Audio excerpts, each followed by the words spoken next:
and preach unity amid questions. We are committed to bringing our people together, to learn to respect each other. We will rally everybody, every leader behind the development program we have in Jubilee under the Big Four. We will rally all the leaders in Jubilee behind the fight against corruption.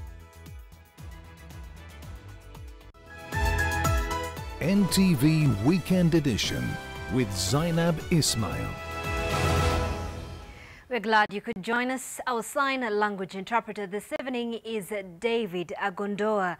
Now, silence from government has met revelations that none of Kenya's assets are immune from seizure should she default on her loan from China for the standard gauge railway. Now, while President Uhuru Kenyatta has vehemently denied that Kenya put up the port of Mombasa as collateral for the loan, it has emerged that the terms of the contract reach much further. Kenya has not only given up any claim of immunity on grounds of sovereignty, she has subjected herself to the laws of China in the execution of the contract. Olive Barrows takes a closer look at this fine print. You've seen the Chinese government themselves say that that is nonsense, that it doesn't exist. Yeah? I am telling you, it doesn't exist. All right? You want a copy of the contract? My friend, I'll get it to you tomorrow. And if you prove your point that it exists, that there is anywhere, then you will have a point. 16 days later, the contract has yet to be made available for public scrutiny. What has emerged is that it bears a confidentiality clause, one requiring the Kenyan government to keep the terms of the contract secret, except with the express written permission of the Chinese government. Of greatest concern, however, as established by the Sunday Nation, who have a copy of the contract, is that President Uhuru Kenyatta's administration agreed to give up the immunity vested in Kenya's assets by virtue of her sovereignty, and of which the port of Mombasa is but one. Clause 5.5 of the Mombasa to Nairobi phase agreement stipulates that neither the borrower nor any of its assets is entitled to any right of immunity on the grounds of sovereignty or otherwise from arbitration, suit, execution, or any other legal process with respect to its obligations under this agreement, as the case may be. And according to the document, not only are none of Kenya's assets exempt from seizure in the event of default, Kenya has submitted itself to the laws of China in the execution of the contract, with clause 8.5 stipulating that any dispute that cannot be amicably resolved be placed before the China International Economic and Trade Arbitration Commission, whose finding would be final. Reached for comment, the Cabinet Secretary for Transport and Infrastructure, James Macharia, declined to comment on the authenticity of the aforementioned clauses. He instead directed NTV to his statement quoted in the Sunday Nation, where he said that the actual turnover will outstrip projections over the life of the loan repayment period, thus resulting in excess cash flows and reserves. This, he says, will mitigate any loan repayment risks on a sustainable basis. This yes, in effect, does not deny the position that the contract allows for Kenya's assets to be taken over by China in case the East African state is unable to pay her dues. He instead seeks to instill confidence in the position that the SGR will live up to expectation and Kenya will pay back its loan as planned. The Zambia and Sri Lanka situations, cited time and again by those with reservations about Kenya's growing debt to China, does not help the cause of bolstering confidence much. Speculation is rife that Zambia's national electricity company, ZESCO, has been in talks for a takeover by a Chinese company. The Zambian government has, however, refuted these allegations in the face of anti-China protests. And struggling to pay its debt to Chinese firms, the nation of Sri Lanka formally handed over the strategic port of Hambantota to China. Olive Barrows, NTV. All right, and away from that, onto some sad news now. A 38-year-old man and his 3-year-old daughter have been killed by unknown people who ambushed them at their home in Chepchoina, Kwanza in Trans Nzoia County. Family members say that Zakayo Rotino and Helen Chepkor were attacked at around 4 a.m. while they were sleeping. The attackers allegedly shot the two dead and did not steal anything. However, they claim that Zakayo had mentioned that he had been threatened by people identified to be police officers who accused him of being among those who were inciting Pokot and Marakwet communities into fighting in Chesogon area. The police say they are investigating the incident. Nimejangu akanita akasema kuja unisaidie. Angalia ni watu gani. Na wakati anapiga nduru hivyo na nasikia marisasi inapigwa hapa ndani kama 5 hivi. Mimi nikaogopa kutoka nje, mimi nikaendelea kulala, mimi nikalala chini. Tumesikitika kwa sababu serikali inasema tunalinda raia na mali yao. Lakini sasa hii serikali ya kuja kumaliza watu tumeshangaa. Kama huyu alikuwa na makosa, tulikuwa tunakubali ya kwamba ashikwe, astakiwe na afungwe. Jela ikujengwa ya ng'ombe, ilijengwa ya watu. Mpaka mnakuja kuua hata mtoto ambaye ni innocent. Mtoto mdogo ambaye miaka 4. Mama alikuwa anaenda kujifungua, alikuwa hospitali. Na huyu mtoto mwenye ameoa ni yule anafuata mwenye amesaliwa sasa. Yule amesaliwa ndiye anafuata yeye. Sasa ni nini ambayo inafanyika? Hata mama angekuwa hapa hivi, nafikiri maafa ingekuwa mingi sana hapa hivi. Hata akiwa na mimba na kila kitu. Kitu nataka wito ni watolee viongozi ni kwamba waache kuingiza siasa ama kitu chochote ambacho tunaendeleza uchunguzi. And away from that, a 56-year-old man has been arrested after he was caught red-handed defiling his 14-year-old daughter in his house in Riandhiga village, Gambangombe sub-area in Tharaka Nithi County. According to Kithangani Chief Jamlik Mugambi, the suspect and his daughter were found in bed when the officers stormed the suspect's house after 5 a.m. Sunday after a tip-off. Now, the girl said her father has been defiling her on a number of occasions before. The girl has been living with her father after her mother fled due to domestic violence. The suspect is being held at Chuka police station as he awaits to be arraigned on Monday. The girl was taken to Chuka County Referral Hospital for medical examination.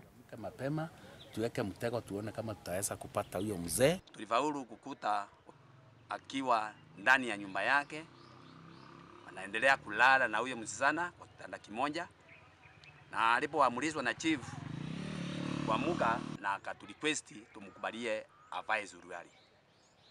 Yenyewe alivaa suruali. Tulipo hapo tukafanikiwa kupata alikuwa na condom, pia pangi ilikuwa pale. And a 15-year-old boy's swimming expedition turned tragic after he drowned at Baration Dam in Kipkalion East constituency. The deceased, Emmanuel Kipyegon, drowned after he was swam to the center of the dam waters. He was enjoying his last days at home ahead of joining Form 1. Masaita Location Chief Simeon Mureu said it took 16 hours before local divers could manage to retrieve the deceased body. Residents have called for the county government to contract professional divers in light of rising cases of drowning.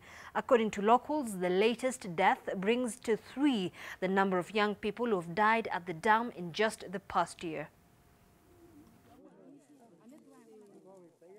Ningependa kuomba serikali ya county watilie maanani na wapate kubuni rescue team ambao kwa na shida kama hiyo wanaweza kutusaidia. Tuna vijana wetu ambao wanaweza kuwa trained, hasa wale ambao walichukua muda kuogelea na kutafuta hiyo mwili. A family in Uhuruma in Nairobi has accused a teacher in the area for kidnapping their 16-year-old daughter. Now, the teacher, who attends a branch of the Holiness and Repentance Ministry led by the Prophet David Awor, is said to have evangelized to the girl and later facilitated her disappearance. Charity Mwangi reports that the principal of Eastmat Secondary School in Kayole is being held at the Uhuruma police station until he can provide information on where the teacher is or produce the missing child.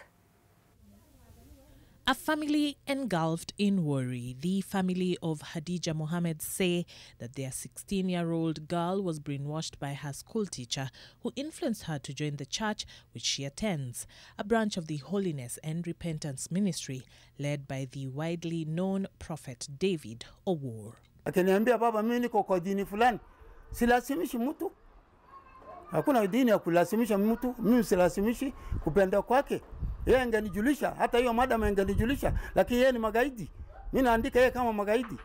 After a while, Hadija announced to her family that she had received a scholarship that would give her a free ride through the rest of her secondary school education. Her grandfather, who lives with her in Nairobi, took her word for it, not knowing that his son was not aware of Hadija's good fortune. Mimi naye nadhani mtoto yuko wapi? Iko ushago. Hawa naye wanafikiri mtoto yuko wapi? Hako na mimi. Mbeleni juu alikuwa anazuiwa na mama, angeweza kupata chance ile ya kuondoka ovyo ovyo. Ile kiasi amepata sasa, ile madam sasa kumhijack hapa sasa ndo alipata vizuri, ni ule mama hakuwa na yeye kwa nyumba. The former teacher of Angel of Mercy School, who goes by the name Evelyn Odor, will then transfer to the Eastmart Secondary School as soon as Hadija had disappeared from her home. Tunapata information ile polote ilikuwa nakaa, nilienda mpaka mali walihamia. Mali walikuwa wanakaa, mimi nimeingia kwa nimeuliza kiateka polote ilikuwa nakaa. Niambia msichana wako kama mwezi moja walikuwa nakaa na hii mama. Tuliuliza hii mtoto alitoa wapi, mtoto waria. Anasema mimi hii mtoto ni yatima, mimi ndio nalea.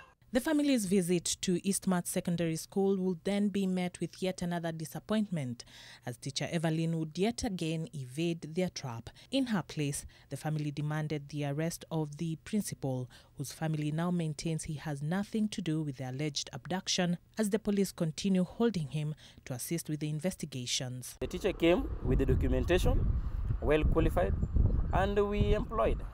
And then the day on Thursday when the parents came and the case was raised up, when we interrogated her, she said she knows nothing about it. And the lady did not report back on Friday. A visit to the church established that Evelyn was indeed a member of the church, but the presiding pastor says that though Evelyn would come in the company of new young members, the church management cannot ascertain if she ever attended the services accompanied by the missing girl, Hadija. This is where the accused teacher would fellowship. Behind me is where the church will put up the tents, and after the service is completed, they will put down the tent, and just as Hadija has vanished, they leave this place as though they were never here before. Charity Mwangi, NTV. All right, and on to matters education now. The Kenya Institute of Curriculum Development has confirmed the presence of textbooks that are not compliant to the new curriculum in circulation, with some of them being from North and West Africa, as well as the United States. Now, the institute has appealed to parents, guardians and heads of schools to confirm the authenticity of textbooks. And TV's education reporter Sharon Baranga with more on the concern that as education stakeholders worried about the quality of education the children are being subjected to. As schools open, bookshops are busy spots. Amid the business is a stark concern. A number of textbooks with misleading content have been circulating, with parents expressing concern over the quality of content put in the textbooks purported to be that of the competency-based curriculum, CBC. The Kenya Institute of Curriculum Development is appealing to parents and heads of schools to confirm the authenticity of the textbooks, as not all books bearing the CBC tag are actually approved by KICD. For confirmations, KICD says that the relevant persons should refer to the addendum to the Orange Book for the competency-based curriculum textbooks, which is also available on KICD's website to ascertain genuine textbooks. The addendum contains approved books for pre-primary 1 and 2 and grades 1, 2 and 3. Parents and guardians have also been urged to confirm whether the complementary textbooks they buy for their children are age appropriate. The Kenya Institute of Curriculum Development Director Julius Joan says, and I quote, Textbooks are important in curriculum delivery. They must be the right ones to ensure learners are not treated to misleading content. He goes on to say, we are monitoring the situation, especially those inserting fake imprints on such books, but all of us must remain vigilant to protect our children.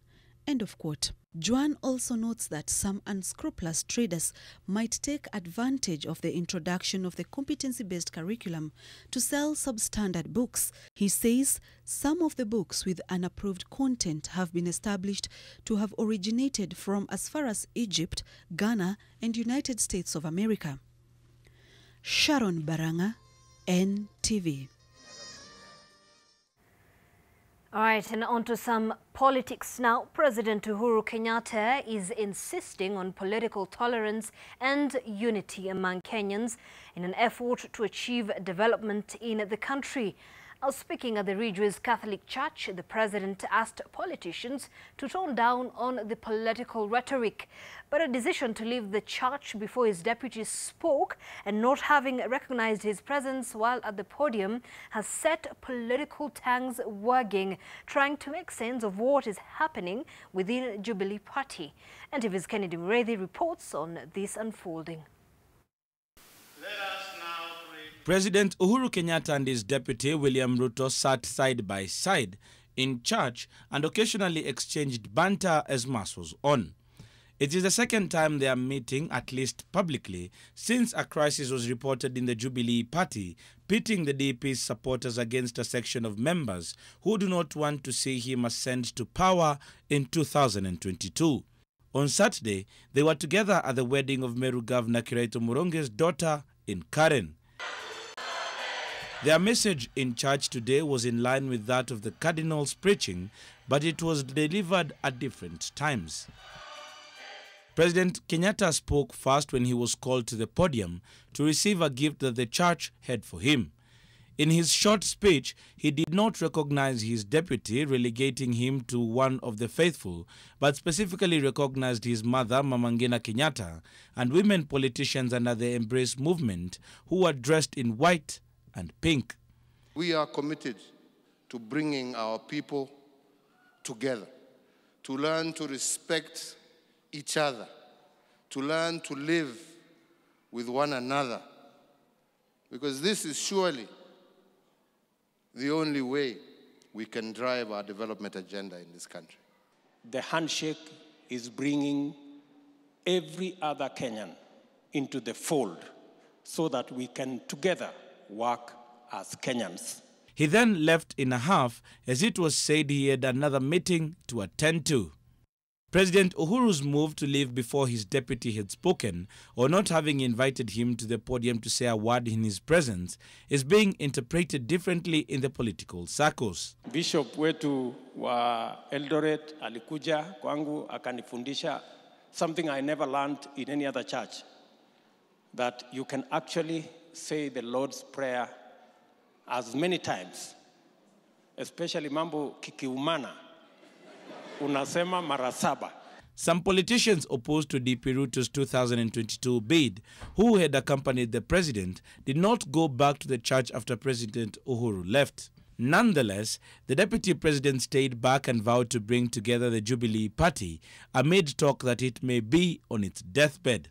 As the principal assistant of the president, I want to tell you that all of us in Jubilee, especially, we will rally everybody, every leader behind the development program we have in Jubilee under the Big Four.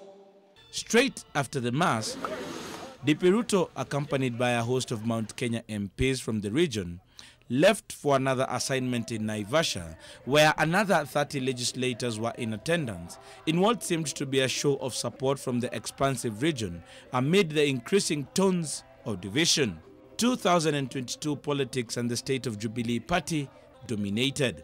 Ni wale watu ambao their work every day wakiamuka wanaona mianya Jubilee. Unaona mwanya umeuona wapi? Kama hujaona mwanya, wacha kusema kuna mwanya. But as the show of might in Naivasha displayed, KOTU Secretary General Francis Atwoli accused the DP of early campaigns and neglecting the true cry of the common mwananchi. Atwoli, who spoke when he received a delegation of NASA MPs and MCAs who had paid him a courtesy call, said there had to be a shift from the DP's 2022 campaigns or he risked being isolated. In 1966, they isolated Jaramogi Oginga Odinga, the father of Raila Amolo Odinga. It went on like that, people being isolated. Karanja was isolated, the late he was a vice president. Kibaki was isolated at a certain time. Honorable Saitoti was isolated. Anybody who was showing that type of, politics. And Murumbi, when he realized, our first vice president, that place and in that house there is heat, he just walked away. At the function to install the new Kisumu Bishop Philip Anyolo on Saturday, questions in hushed tones were raised when the Defense Cabinet Secretary Rochelle Omamo read the president's speech in the presence of the DP, who has insistently said he is the president's principal assistant. Some argue that it may not be much to pay attention to, but with the high political temperatures and seeming rift in Jubilee, some eyebrows have remained raised. Kennedy Muredi, NTV. All right, and the controversy in the prolonged naming of a new Nairobi County Deputy Governor took a new twist after ODM Secretary General Edwin Sifuna denied Governor Mike Sonko's claims that the NASA coalition has a hand in it. Now, while announcing the restructuring of his cabinet last Friday, Governor Sonko said he was forced to postpone nominating his deputy and needed further consultations after NASA requested to have its preferred person considered for the post. And to visit Seth Olale with the details. On Friday afternoon, Nairobi Governor Mike Sonko attributed his delay in nominating his deputy to the need for consultations after a request by the NASA coalition to have Rahab Wangoi nominated for the office. I shall not be forwarding the name of my deputy governor nominee today to allow for further consultations. I will, however, nominate a suitable deputy governor at the earliest possible opportunity after these consultations are done in full. Sunday morning, one of the constituent parties in NASA, the Orange Democratic Movement, has refuted the claims. Kama ODM hatujaulizwa, hatuna haja, hatutaki kuhusishwa na ile shida inaendelea hapa Nairobi kwa sababu ya ile makosa mlifanya wakati ya kuchagua Sonko. The ODM Secretary General has told the Nairobi governor to carry his own cross and not allege that the opposition has a hand in the governance of the capital. Sisi hatutaki kuwa hapo. Tunataka 2022 yeye atoe ripoti ya kazi ambayo amefanyia watu wa Nairobi na tutakutana na yeye mundu humundu kwa debe kwa sababu chama cha ODM kitakuwa na candidate wa chama cha ODM wa governor 2022. The latest twist now delays the naming of a new deputy governor since the resignation of Polycarp Igathe on January 31st, 2018. Lawyers Karen Nyamu and Jane Weru, alongside Bishop Margaret Wanjiru and Agnes Gagure, were among those previously shortlisted for the position. Jubilee Party MCAs rejected Miguna Miguna's nomination on the basis that he was not a member of the party.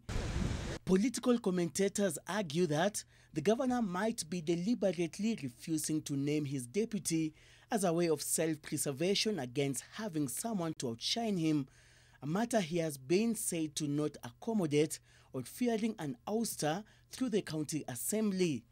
Seth Olale, NTV.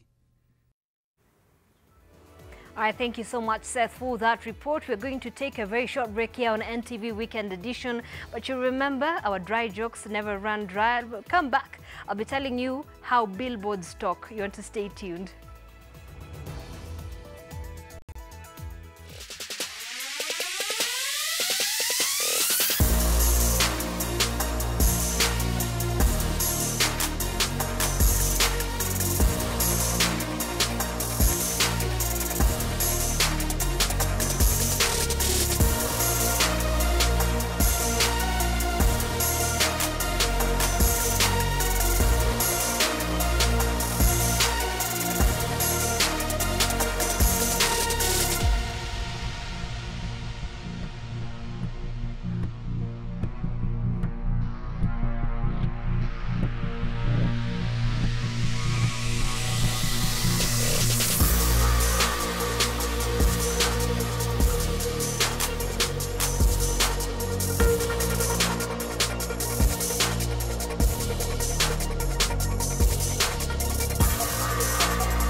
Welcome back. Thank you so much for staying with us.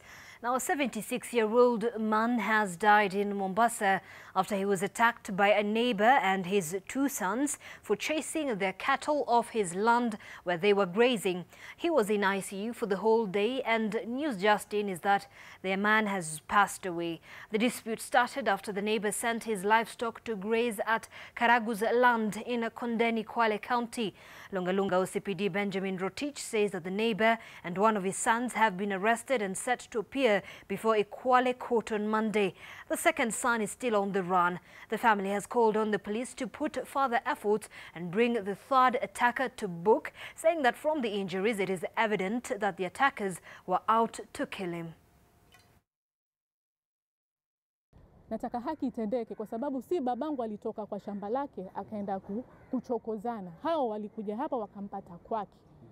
So mimi ningependa huyo mzee atoe mtoto wake wenye alifanya kitendo kama hicho, amtoe kwenye alipo, haki itendeke. Na mapolisi pia kule Mamba na kule Lungalunga, kwa sababu pia naongea na OCS, kesho wanaenda kotini, wa produce huyo kijana. I want justice to be done to my father, because right now he's in the ICU. We have bills to pay. We want justice. I just want justice for my father. Quite unfortunate incident there. Now, the ability of women to bear children continues to define a woman's place in a marriage and society in many Kenyan communities. Now, the pressure to deliver quite literally drives many couples, and specifically women, to go to great lengths to hold their families and marriages together. In the county of Tana River, women who are dealing with infertility find themselves in awkward situations, which sometimes pushes them to seek desperate solutions. On our second part of The Healing Pain, we learn about one such solution, which is the traditional opening up of the birth canal using sticks.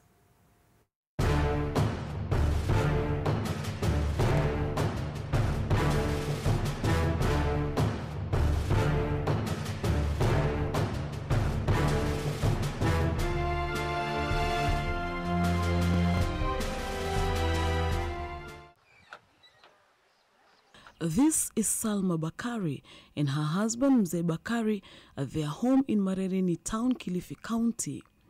The two are full of joy, holding their last-born son, who is barely 3 months, in her arms reminds her of 12 years' struggle trying to conceive. Before getting married to Mzee Bakari, Salma had 3 children, the eldest one being 15 years old. Kwa ni mwaka jana mwezi wa 9 ama 10 sikumbuki. Nilichomwa, nilikuwa natafuta mtoto, nimepeza miaka 12 kutozaa. Umeona, yule ndo akanambia, sasa nimeolewa na mume mwingine akayo ataka mtoto na mimi pia natamani. Ndo nikamwambia, huyo akanielezea, akanambia mimi pia nilikuwa hivyo nilipita kwingi, lakini mamangu pia yuatibu mpaka uchomwe, lakini mimi nikajikaza, akanipeleka. Kunipeleka mimi nikaogopa. Nilipoona moto nikaogopa. Nikakimbia. Nikirudi nyumbani na mume wangu naye ana hamu mimi nitibiwe nipate mimba. Akanirudisha, akanishikashika, nikachomwa mara moja, nikavumilia uchungu. Nashukuru sasa nimepata. Mara kwanza kwa uchungu wao wasikia raha, usikii uchungu kwanza. Uchungu kwa sababu kuna wenyewe wanasema kuna maji machafu pale yamekaa. Sasa ukichomwa ile yazima, ile chuma inazima. Mara pili huwa wasikia uchungu, mara tatu ndo wasikia uchungu zaidi. Back in Tana River County, at Malindi Angwena village in Hola, we meet Amina Gamalo Kudai.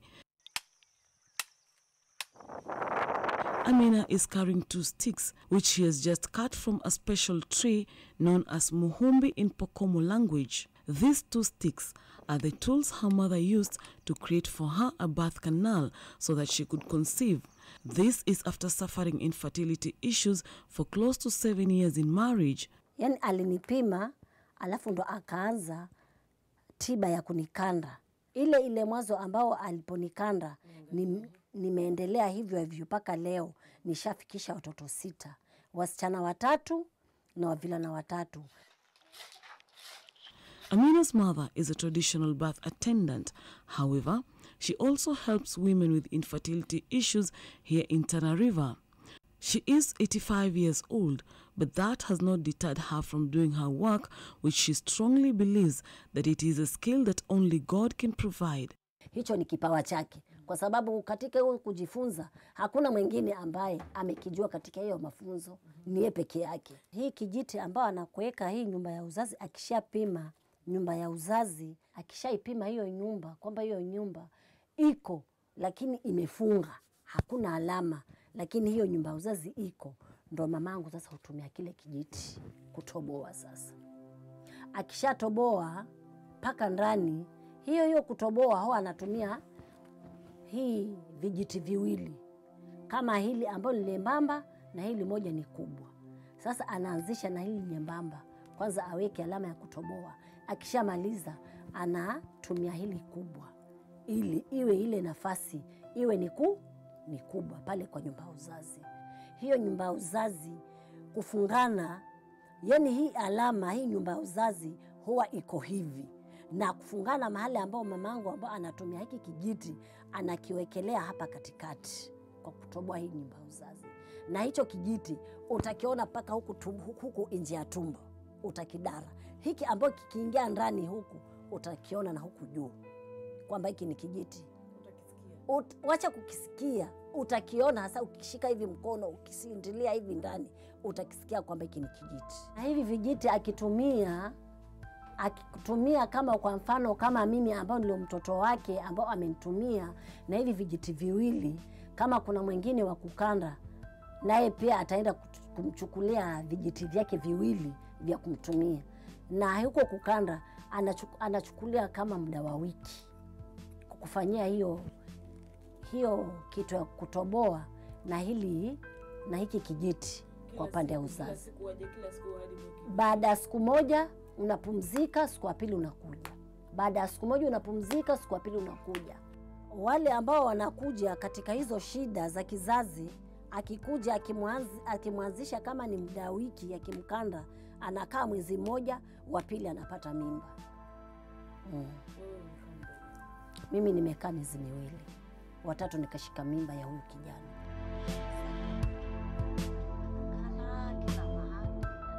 Hii tamaduni mimi nimeiona kwangu mimi, kwa vile nimefanyiwa, kwa vile amefanyia na wengine, pia mimi nimeona raha na nimeridhika. Sijui kwa wengine ambao wamefanyiwa, wale wengine ambao hawajafanyiwa, wale wengine ambao wanataka watoto, wale wengine ambao wana watoto, sijui maoni yao, lakini maoni yangu mimi nimeridhika.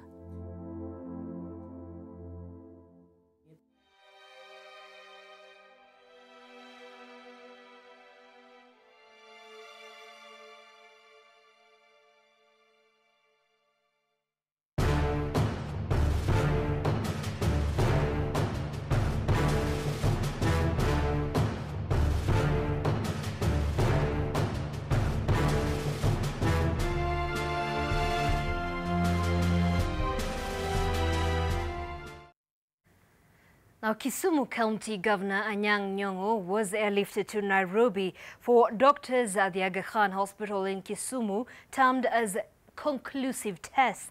Professor Nyong'o fell ill yesterday during the installation ceremony of Catholic Archbishop Philip Anyolo and was rushed to the hospital, where he remained admitted until this morning. Okokusa with more. According to the governor's communications secretary, Alois Agir, Nyong'o suffered what he described as sudden drop in blood pressure. Governor Nyong'o thereafter received treatment at Aga Khan Hospital here in Kisumu until this morning, when he was transferred to Aga Khan University Hospital in Nairobi for what doctors termed as further evaluation. Dr. Sam Oula told NTV that the decision to transfer the governor to Nairobi was reached after consultations with medics at the Aga Khan University Hospital. This latest medical episode comes in the wake of an arm fracture incident that saw the 73-year-old governor admitted to Aga Khan University Hospital in September last year. Prior to that, Professor Nyong'o had undergone a hip bone surgery in December 2017 at the University of California Hospital in San Francisco, in the United States of America. Early last year, Professor Nyong'o wrote in a local daily that For almost a year, he had survived on painkillers that were prescribed by his pain management doctor due to constraints caused by rigorous campaigns and a hectic election calendar. Ouko Kusa, NTV. All right, and of course, we wish a quick recovery to Professor Anyang' Nyong'o. Well, we're going to take a very short break here on NTV Weekend Edition. We still have a lot lined up for you. You want to stay tuned.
TV Weekend Edition with Zaynab Ismail.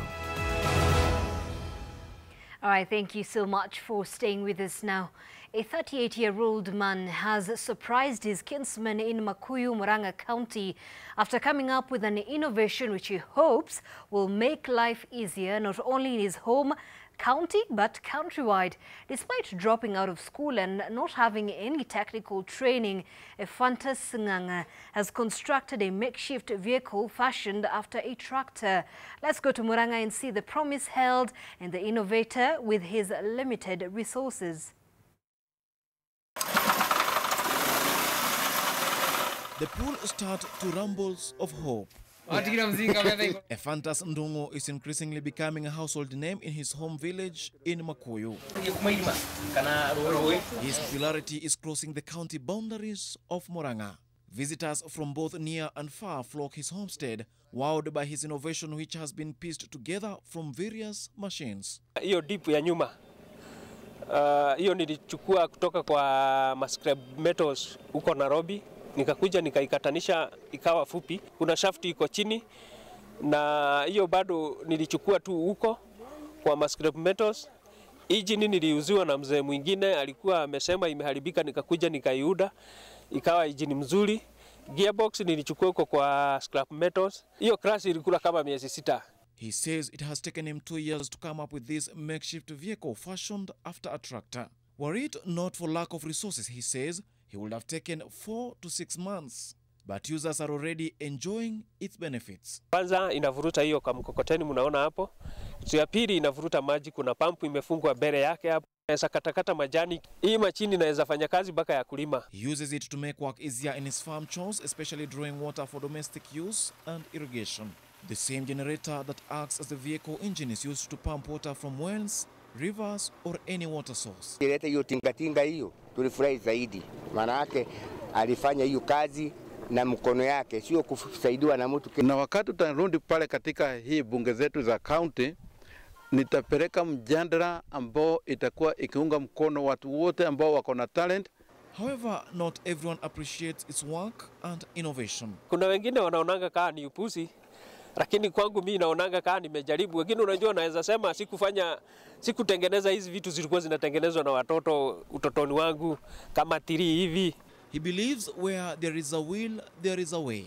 And despite the challenges, he is determined to even come up with more complex innovations. Niko na hiyo matarajio ya kutengeneza hiyo kifaa ya kupaa angani. Tuseme kama ni wakati kuna jam barabarani na labda kuna mgonjwa anakibishwa kwa hospitali, hiyo kifaa inaweza tumika. Ikifika mahali kuna jam, inapaa juu, alafu inaenda inaanguka mbele ya mahali hakuna jam na inapeleka mgonjwa kwa haraka. Much as his dreams are huge, his ability to achieve them remains limited. Daniel Mule, NTV. All right, and we hope that his ambition to make more innovations will be able to be successful. A fantastic miner there, and quite an interesting innovator from Murang'a County. But away from that, Nairobi Governor Mike Sonko is planning to carry out another reshuffle days after he announced his new 10-member cabinet. Sonko has said he will reshuffle staff at Nairobi Water and Sewerage Company to deal with cartels he says are causing an artificial water shortage in Nairobi. The Nairobi County boss said the reshuffle was meant to ensure efficiency in service delivery. He noted that the water cartels had been frustrating the city residents amid concerns of unwarranted water shortage in various parts of the capital. Early in December, Sonko offered city dwellers rewards for arresting water cartels and rogue Nairobi City County officials. Residents were promised a 300,000 shilling reward for apprehending cartels known to divert water to private vendors in various estates. Many estates in Nairobi experience frequent water shortages, enabling the private vendors to cash in by distributing the commodity using water boozers. In some cases, there have been illegal connections which are facilitated by the Nairobi water employees. The county boss also urged his new cabinet members to shun corruption and focus on diligent service delivery to the over 7 million Nairobians. All right, and we're going to take yet another short break. Remember, I asked you a very interesting question. Well, how do billboards really talk? And I think sign language. Didn't have anyone to answer me that, but that's the answer. Let's take a break. We'll be back with more.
Now, former Machakos Senator Johnson Muthama has vowed to wrestle Kalonzo Musyoka's political opponents.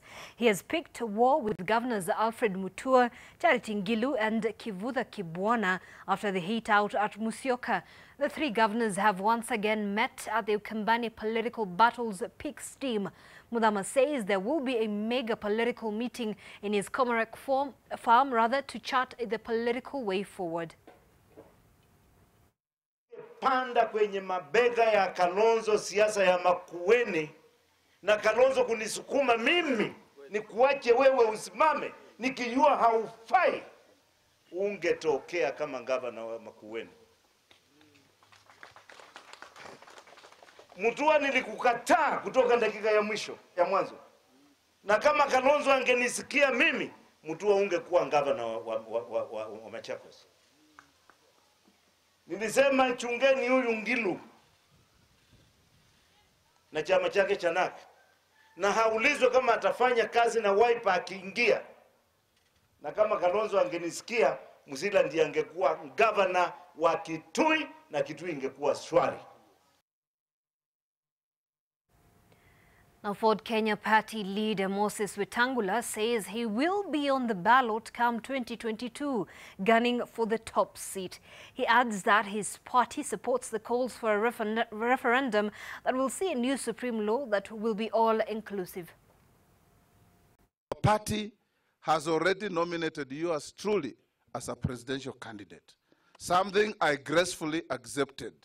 We have not engaged anybody, and we are not about to engage anybody. We have not sent anybody to anybody for whatever reason, because we know that we have a candidate, and the candidate is here speaking to you. And these gracious people of Ford Kenya, the members and the leaders, have instructed and advised me, and have accepted the instructions and the advice, that I go anywhere and everywhere in the country to make friends, to make alliances, so that the people of this region can, in the history of this country, also be able to produce a president for this country. All right, Brian Otwal will be coming up with the sports news.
Gor Mahia will carry a 2-1 advantage to Cameroon in the return tie of the CAF Confederation Cup next week after winning their first leg tie at the Kasarani Stadium.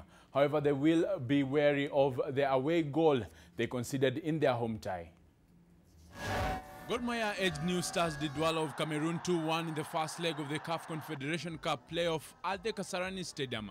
Seeking to complete the job at home, Lawrence Juma gave Kogalo the lead 4 minutes to halftime.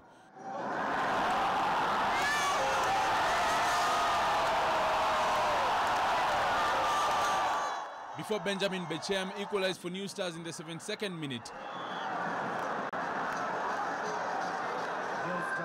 Despite losing a host of scoring chances, Jack Tuisenge secured the win for the Kenyan champions with 3 minutes left. Gor Mahia carry a 2-1 advantage to Cameroon, leaving them just 90 minutes away from pocketing 27 million shillings upon advancing to the group stage.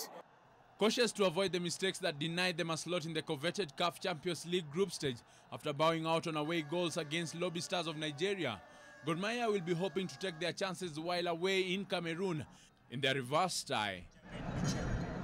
It's good, 2-1, still we're going to go away. I believe we did it well. We craved, as I always said, same things. We can crave chances. We dominate the games, as you guys know. But sometimes you have to take it. We didn't take it. We're going to take it over there in Cameroon. The return leg will be played next Sunday in Limbe.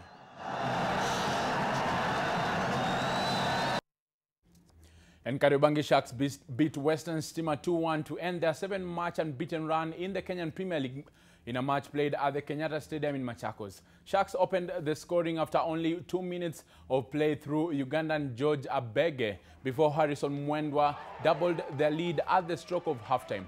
Herbert Kopany pulled one back for the Powermen 3 minutes after the restart, but Sharks held on to the win. Sharks climbed 1 place to 5th, tied on 13 points, with Tusker FC at a point behind Western Stima, who remain in 3rd place.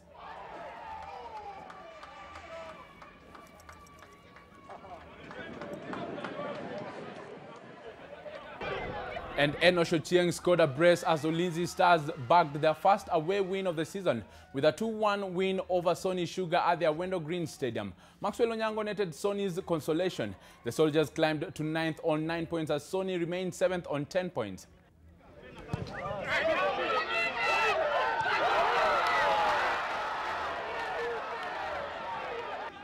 And Temelil Sugar climbed to 11th on 7 points after condemning Posta Rangers to their 5th loss of the season with a 2-0 win. Philip Muchuma scored both goals. Vihiga United were held to a 1-1 draw by Sofapaka FC at the Bukungu Stadium.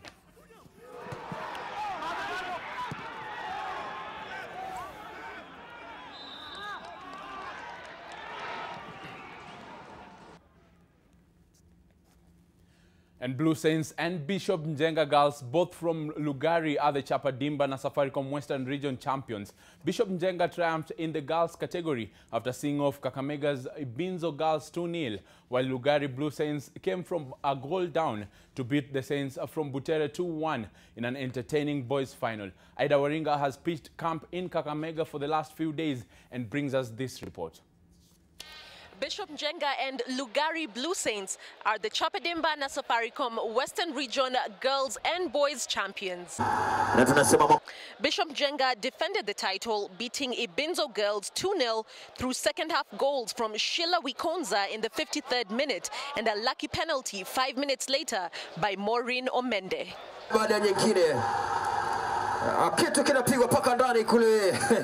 Sisi tulifocus kwenye game na ninashukuru wasichana wangu wamecheza vizuri.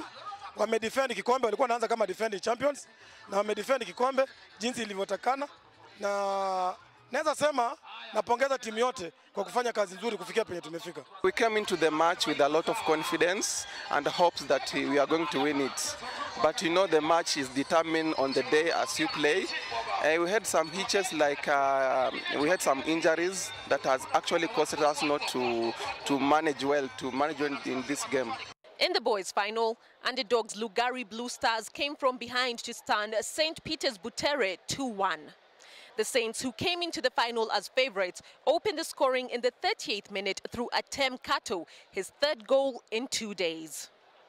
Lugari responded in the second half with goals from Anami Watson before Mumela Regan put it beyond reach in the 72nd minute. As I had promised that we'll give up an upset, and there it has happened. For today's match, I want to thank the boys, especially for the second half. After the interval, we talked to them, and we talked to them to keep the ball and then hit them. And it actually happened. So we held the ball, then took it to their box. And there we were, we had our 2 chances, and we converted them. We got our chances, we didn't utilize, but the opponent used his chance. But I believe we played good football. There will be an all-star team selected after the national finals and given an opportunity to train in Spain. The regional winners, both for boys and the girls, the winning team will each take home Kenya shillings 200,000. This is just for them to enjoy and also for preparation in the subsequent events. And in addition to that, they get to represent their region in the national finals. It's a double win for Lugari constituency as Bishop Njenga defend the girls' title and Lugari Blue Saints lift the boys' trophy. Both teams set to represent the Western region in the Chapadimbana Safaricom national finals. Action now shifts to Kisumu in February for the next edition. For NTV, I'm Ida Waringa. And Muthaiga Golf Club's Greg Snow established an early command at his home club leg of the Safari Tour Golf Series to emerge clubhouse leader after round 1 with an impressive 4 under par 67 score. Snow, who has won 2 and taken top prize in 3 of the last 4 Safari Tour tournaments, established a fair gap from the rest of the field going into the second round. Nyanza Golf Club's David Odhiambo and Muthaiga Golf Club's Nelson Mudanyi returned impressive scores to finish the round tied for second at 2 under par 69. Meanwhile, Windsor's Rizwan Charania Mumias Sugars, Dismas Indiza and Ugandan Dio Akope returned level par 71 scores to tie fourth.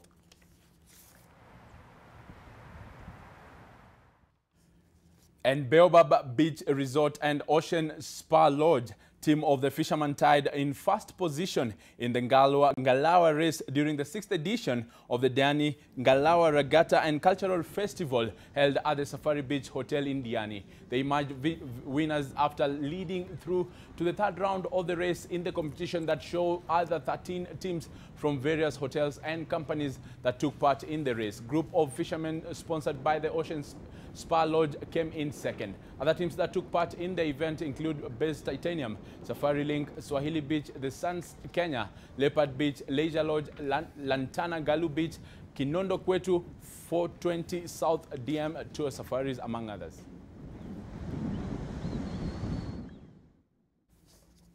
And Manchester United gave the clearest indication yet of their transformation under Ole Gunnar Solskjaer by hanging on to defeat Tottenham Hotspur 1-0 at Wembley. Marcus Rashford scored the only goal, latching on to Paul Pogba's final.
Us to the end of our bulletin this hour. Many thanks for keeping us company.